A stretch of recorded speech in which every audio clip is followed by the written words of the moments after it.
Hello guys, मैं रुस्तम और आप देख रहे हैं नॉलेज लाइफ। आज हम लोग पढ़ेंगे बिहार बोर्ड क्लास 8 का हिंदी और 10th का नॉन हिंदी किसला है भाग 3। अभी हम लोग पढ़ेंगे चैप्टर 15 ना। और चैप्टर का नाम है दीनबंधु निराला। ये किताब का पेज नंबर 64 है। दीनबंधु निराला है जो सूर्यकांत त्रिपाठी निराला के जिंदगी को लिखा गया जीवनी है। कौन लिखा है, किसी जिंदगी को लिखा गया? सूर्यकांत त्रिपाठी निराला।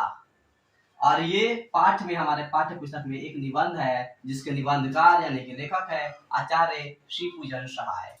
कौन लिखा है? आचार्य श्री पूजन सहाय। हम लोग अर्थ समझते हैं पाठ का।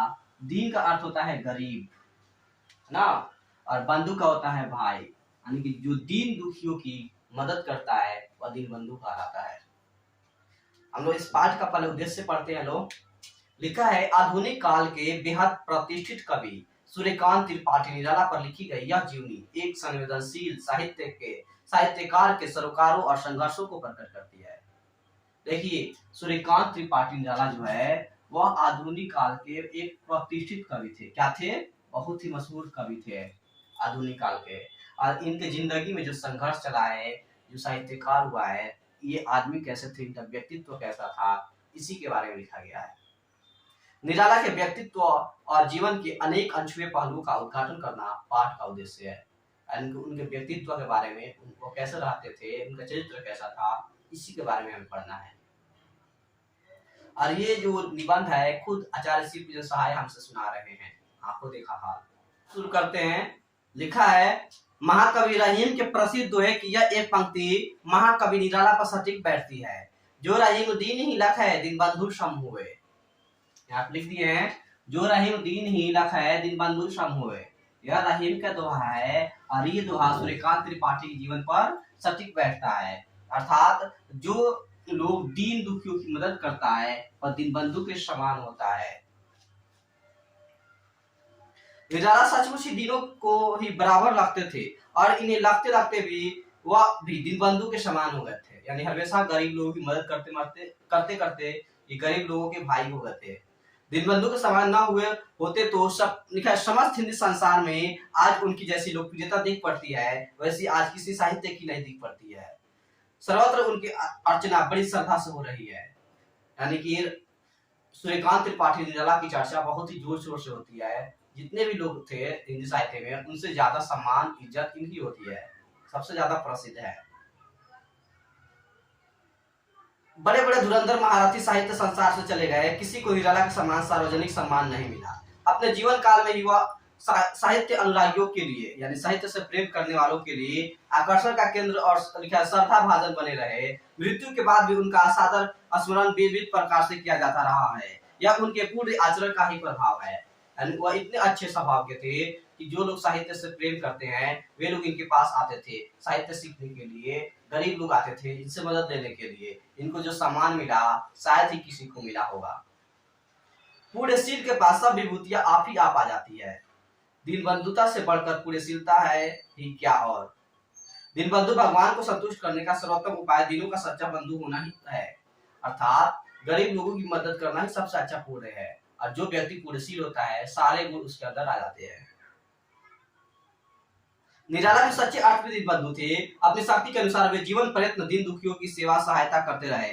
जहां सेवा सहायता में समर्थ न हो सके वहां हार्दिक सहानुभूति का उपयोग करके संतोष पाया, पर हर घड़ी उनके मन में दीनों की सेवा शुश्रूषा की कामना जागती रही। यानी कि हमेशा जीवन भर ये गरीब लोगों की मदद करते रहे। दूसरा पैराग्राफ है, परमात्मा ने उनकी मनोवृत्ति और प्रवृत्ति समझकर उन्हें सबसे पहले श्री राम कृष्ण मिशन की सेवा में नियुक्त किया था और उन्होंने भी यथा नियुक्त तथा क्रोमी को अक्षरशः चरितार्थ किया।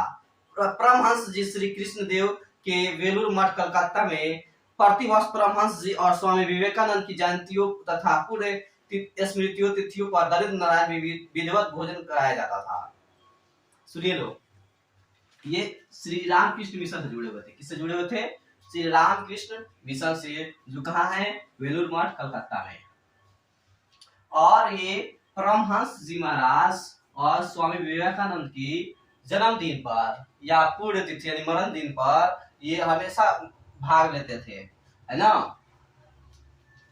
वहां मिशन की शाखा विवेकानंद सोसाइटी के विद्वान सन्यासियों के साथ समन्वय संपादक निराला भी जाया करते थे। उस विराट आयोजन के कार्यक्रम में निराला केवल दरिद्र नारायण को भोज्य पदार्थ वितरित करने का ही काम अपने जिम्मे लेते थे। कंगालों को खिलाने में उनकी गहरी लगन देखकर लोग मुग्ध हो रहते थे। वह अधिकतर वंगीय भद्र समाज से नहीं जुड़ता था और निराला मातृभाषा की तरह बांग्ला भाषा बोलकर समागत समाज को अपयातित कर देते थे। वे वंगीय समाज में दूध मिश्रित तरह घुल मिल जाते थे। क्या है कि जब लोग जाते थे लोग इन लोगों के पूर्ण तिथि पर या जन्मदिन पर, तो गरीबों को खाना खिलाया जाता था। जो गरीब बंगाली होते थे उनको, उसमें समन्वय अखबार के संपादक सूर्यकांत त्रिपाठी निराला भी जाते थे। ये सब क्या थे, तो समन्वय के संपादक थे और जाते थे और हमेशा खाना खिलाने का ही अपने जिम्मेदारी लेते थे। और ये बंगाली समाज में ऐसे मिल जाते थे जैसे दूध और मिश्री आपस में मिल जाता है। स्वाभाविक रीति से बांग्ला बोलने वाले व्यक्ति शीघ्र ही बंगाली बंधुओं का आत्मीय बन जाता है। जो लोग बांग्ला बोलता है ना, बंगाली लोग उसे बहुत पसंद करते हैं। अच्छी अंग्रेजी और खाटी बांग्ला बोलने के कारण वहां के समाज में पूर्णतः समाजित थे। बंग भाषा के साहित्य में उनकी पैठ किसी विलक्षण बंगाली से कम न थी। उस समाज के लोग आग्रह पूर्वक उनसे रविंद्र के गीत गाकर सुनते और तृप्त होते थे। यानी लोग इनसे बंगाली कविता सुनते थे, रविंद्रनाथ टैगोर के गीतों को सुनते थे और खुश होते थे, है ना, उत्साहित होते थे। फिर आगे लिखा है, भगवत विभूतियां उनमें खूब मिली थी। आकर्षक रूप, लंबे तगड़े ढील डौल का शरीर, व्यायाम के अभ्यास से सुसंगठित स्वास्थ्य, विलक्षण मेघा शक्ति, ललित मनहर कंठ, लिखा है दर्याद्र हृदय, चिंतनशील मस्तिष्क, उद्भावना शक्ति, संपन्न बुद्धि, सब कुछ भगवान ने उन्हें भरपूर दिया था। बड़ी बड़ी सुहावनी लुभावनी आंखें, दमकती दाढ़ी दसनावली, घुंघराली अलकावली, लघु मुखर विवर, पतले पतले अधर, पतली पतली बाकी उंगलियां, प्रशस्त वस्त्र, वृक्ष स्तर, हर तरह से सृजनहार ने उन्हें संवारा था। जिस मंडली में बैठ जाते थे उसे अपने व्यक्तित्व से जगमगा देते थे। उनकी जुल्फे टकटकी बांध देती थी। कविता पाठ की भाव बंगीय व्यक्तित्व को, श्रोताओं के हृदय भाव को उदित कर देती थी। अर्थात ये एकदम लंबे चौड़े थे, है ना, गोरे थे, एक्सरसाइज करते थे तो इनका बॉडी बहुत ही सुडौल था, इनका आवाज बहुत ही मधुर मीठा था, ये दरिया दिल यानी इनका दिल बहुत ही बड़ा था और ये बहुत ही तेज दिमाग के व्यक्ति थे। यानी कि इनका चेहरा, इनका व्यक्तित्व एक आकर्षण का केंद्र था। जहां भी जाते थे, जिस महफिल में बैठ जाते थे, लोगों को अपनी ओर आकर्षित कर लेते थे। यानी कि प्राकृतिक ने, ईश्वर ने इनको हर तरह से बनाया, अच्छा बनाया था। जिस मंडली में बैठ जाते थे उसे अपने व्यक्तित्व से जगमगा देते थे, है ना, उनकी जुल्फे टकटकी बांध लेती थी। ठीक है। मतवाला मंडल कलकत्ता में एक बार एक धनी मानी बंगी परिवार से उनके विवाह का प्रस्ताव भी आया था, पर वह तो एक पत्नी व्रत थे। पत्नी व्रत यानी कि शादी नहीं करने वाला व्यक्ति, है ना। उनके पास तो युवतियां यानी लड़कियां, छात्राएं भी साहित्य के उद्देश्य से आती थी, छात्र भी आते थे, पर वे किसी छात्रा से वार्तालाप करते समय आंखें बराबर नहीं करते थे। कामनी कंचन का त्याग करके वे गृहस्थ आश्रम में ही सन्यासी बने रहे। यानी उनके पास धन दौलत शादी ब्याह का कोई मुंह नहीं था, सबको त्याग कर दिए थे। गृहस्थ तो थे मगर एक सन्यासी की तरह है। यानी कि मतवाला मंडल कलकत्ता से इनके शादी का रिश्ता आया था, जो क्या कर देते थे, रिजेक्ट कर देते, शादी नहीं किए थे। यदि उन दिनों वह पदार्थों के प्रति उनके मन में आसक्ति होती तो उन्हें हस्तगत करने वाले गुण उनमें पर्याप्त थे। यानी कि ये नशा की तरफ भी नहीं जाते थे, शराब गांजा किसी भी तरह की कोई नशा नहीं करते थे।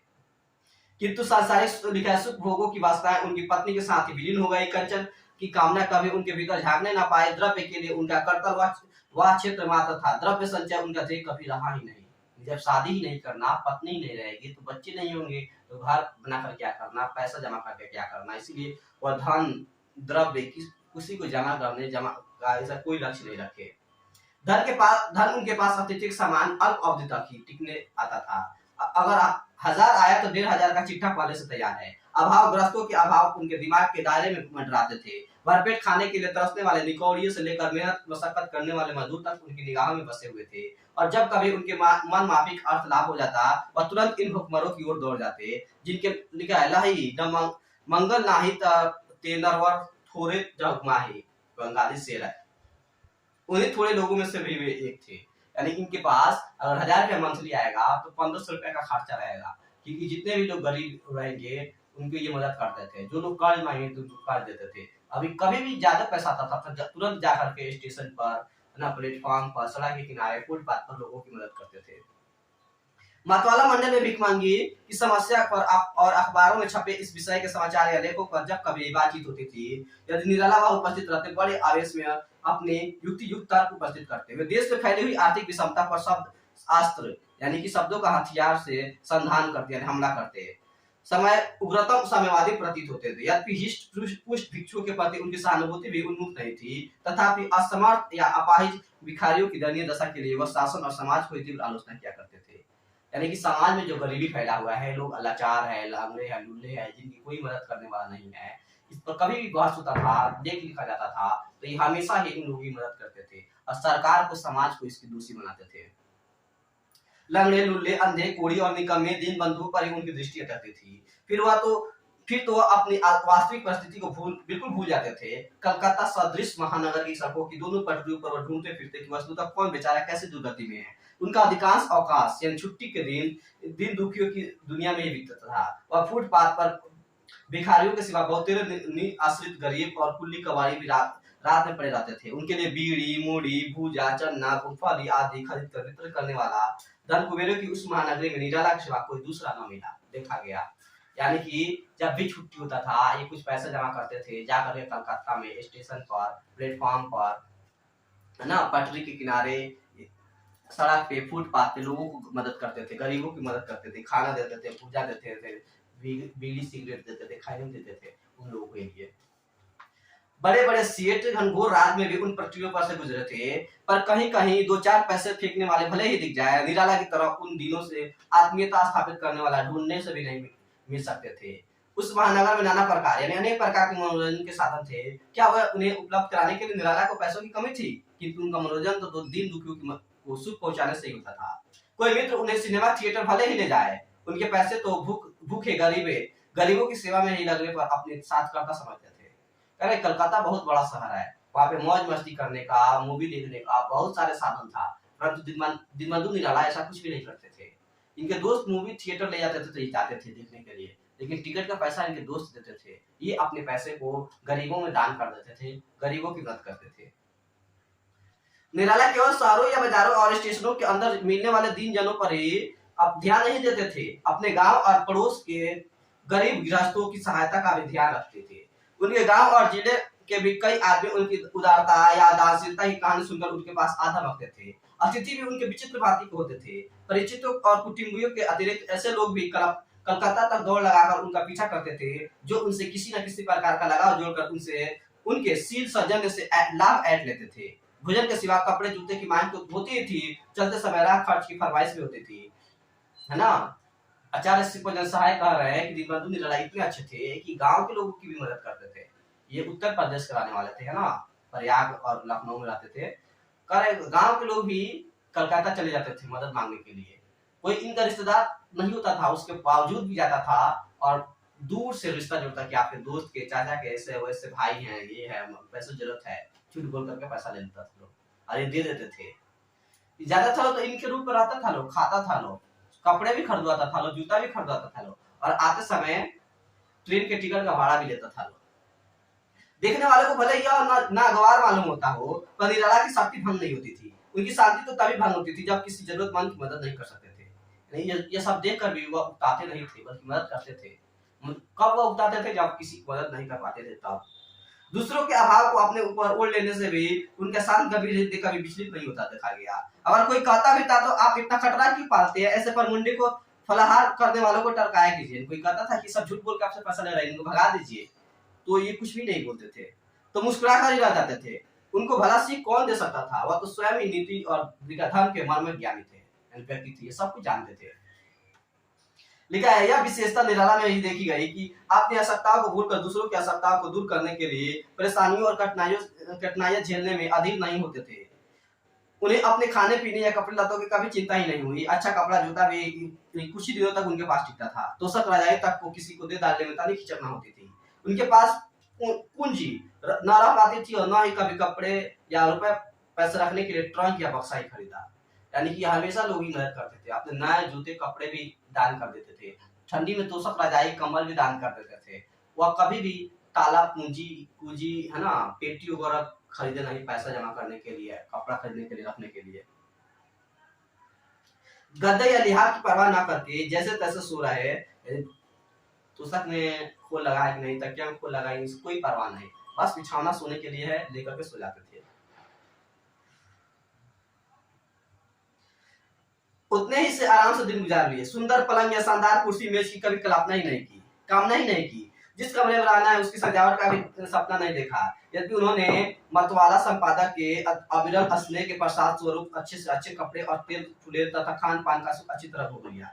यानी कि इस मतवाला संपादक थे, तभी इनको कंपनी की तरफ से यानी कि पत्रकारिता की तरफ से रूम मिलता था, खाना मिलता था, अच्छा अच्छा कपड़ा मिलता था, तो ये उसी का इस्तेमाल किए, अपने से कुछ भी नहीं खरीदे। तथापि अपनी कमाई के पैसे से कभी भोग विलास की सामग्री नहीं बिसाई। कलकत्ता छोड़ने पर जब वे लखनऊ और प्रयाग में रहे, यूपी के किस शहर में रहे, लखनऊ और प्रयागराज यानी कि इलाहाबाद में, तभी मस्त मौला फकीर की तरह जीवन यापन करते। जहां कहीं रहे आसपास के दुकानदारों को मुंह मांगा दाम देकर के निहाल कर दिया। यानी कि दुकानदार के पास जाते थे, मोल भाव नहीं करते थे, कम नहीं कराते थे, जितना मांगते उतना दे देते थे। इक्के टांगे वाले भी उनकी दरिद्री से परिचित थे। ये टमटम वाला होता है साहब, वो भी इनको देखते ही जानता था सब कि ये कैसे व्यक्ति है, और उन्हें देखते ही दूसरे के साथ तय किया हुआ भाड़ा लिखा है छोड़कर, लिखा है साग्रह बिठा लेते थे। यानी कि किसी को सवारी को बैठा रहे हैं तो उनको भगा देंगे, कहेंगे नहीं आप जाइए, और इनसे पूछ करके आग्रह करके इन्हें अपने टांगे पर बैठाते थे, क्योंकि उन्हें पता था कि ये पैसा कम नहीं देते हैं। आस पड़ोस के गरीब उनसे इतने अधिक उपकृत थे कि उन्हें राह चलते आशीषने लगते थे। याचकों के लिए तो वे कल्प तरु थे ही, अपने मित्रों के लिए मुक्त हस्त लिखा दोस्त प्रस्त थे। यानी कि ये पड़ोसी जो थे वो भी मदद लेते थे, इसलिए इनकी पैर छूता था लोग, इनसे आशीर्वाद लेता था लोग। ये सभी के लिए कल्प तरु थे, यानी इच्छा पूर्ति करने वाले पेड़ की तरह थे। इसके अलावा इनके जो दोस्त थे उनसे भी खुले हाथ से दान लेते थे, यानी ये दोस्तों को भी खुले हाथ से देते थे पैसा। मित्रों और अतिथियों के स्वागत सत्कार का वैसा हौसला अब देखने में नहीं आ रहा है, यानी अभी आजकल कोई ऐसा अपने मेहमान की इज्जत नहीं करता है। बहुत से लोगों को निराला संबंधी ये बातें अतिशय जान पड़ेगी, यानी झूठ लगेंगी, पर मैं तो निराला के 7 वर्षों रहकर उनके प्रतिदिन के जीवन क्रम को निकट से देख चुका हूँ, और उनके स्नेह भाजन के रूप में उनका प्रगाढ़ स्नेह भी पाता रहा हूँ। यानी आचार्य श्री पूजन सहाय कर रहे हैं, मैं भी उनके साथ रहा हूँ, उनका आशीर्वाद पाया हूँ। किंतु आधुनिक युग में ऐसी बातों को अतिशयोक्ति समझने वाले सज्जनिया सोचे तो सही कि भूखे को देखते ही अपने आगे परोसी हुई थाली उनके सामने रख देने वाले कितने महानुभाव आज के समाज को विभूषित करते हैं। यानी कि आज कोई है जो अपने आगे खाना भी दूसरे को दे दे। निराला खुद मामूली कपड़ों में गुजर करके गरीबों को अपने नए कपड़े उठा देते थे। उस तरह के आचरण के लोग साहित्य जगत में नहीं तो देखे गए हैं। जिस व्यक्ति ने अन्याय लिखा है, अनन्यास लोगों से जो अधिक विशिष्ट गुण है उनका स्मरण न कराना ईश्वर की दी हुई वाणी की व्यर्थ करना है। आचार्य श्री पूजन सहाय कहते हैं, इतने अच्छे व्यक्ति थे, मैं उनके गुण नहीं गाऊंगा, उनके बारे में समाज को नहीं बताऊंगा, तो फिर मेरे अंदर जो सत्कर्ता है, जो मेरी वाणी है, वह सब व्यर्थ है। ये निबंध यही पे समाप्त हुआ। इसको लिखे आचार्य श्री पूजन सहाय। इसका सवाल जवाब हम 4 पार्ट में करके डिस्क्रिप्शन लिंक में डाल दिए हैं, देख लीजिएगा लोग। ये वीडियो आपको कैसा लगा कमेंट सेक्शन में जरूर बताएं, और भी वीडियो पाने के लिए हमारे चैनल को सब्सक्राइब करें और अपने दोस्तों में शेयर करें। तब तक के लिए शुक्रिया दोस्तों।